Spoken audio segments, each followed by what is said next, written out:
दोस्तों हम आपको लंदन का मॉडर्न बंगी दिखाते हैं। जो पाकिस्तान में या कहीं आपने देखा होगा, ये बंगी होता है, उसमें वो पहला पकड़ा होता है, आप उसमें पैसे डालते हैं और वो आपको जाने देता है। लेकिन लंदन का जो बंगी है अभी हम आपको दिखाते हैं, तो उसमें इधर मशीन लगाई हुई है। वो कहता है बस मशीन को आपने, और वो भी बैंक कार्ड से आपने पेमेंट करनी है। अभी बंगी आता है, वो भी आपको दिखाता हूँ, बहुत मॉडर्न बंगी है ना।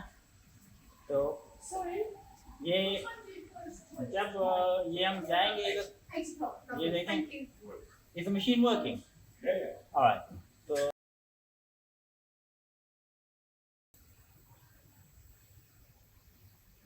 मैं भी आपको दिखाता हूँ।